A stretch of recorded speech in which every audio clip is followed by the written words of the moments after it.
News, दलित पीडित व शोषित जनतेचा खनखनीत आवाज।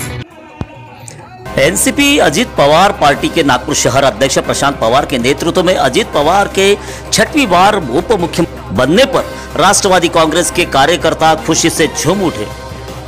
इस अवसर पर एनसीपी के कार्यकर्ताओं ने खुशी का इजहार कर एक दूसरे को लड्डू खिलाकर डांस का लुत्फ भी उठाया। एक बड़ी एलईडी स्क्रीन पर महायुति सरकार के मुख्यमंत्री तथा डिप्टी सीएम के शपथ विधि का लाइव प्रसारण जनता के लिए एनसीपी नागपुर शहर अध्यक्ष प्रशांत पवार ने आयोजित किया था।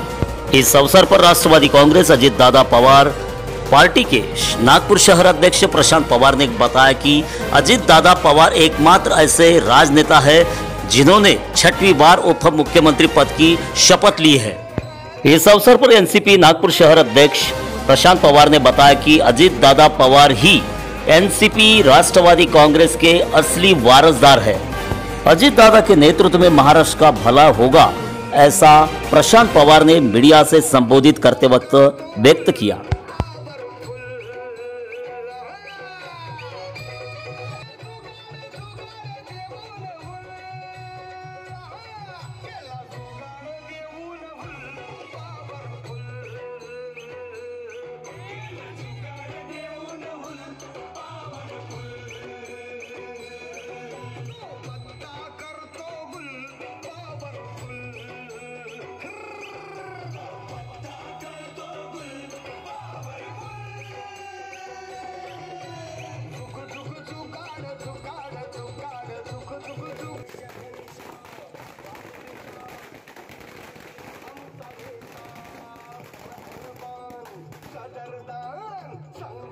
आमचा चेता शहनशाह बादशाह शेर दिल आमचा नेता मेहरबान कदरदान संग दिल आमचा चेता।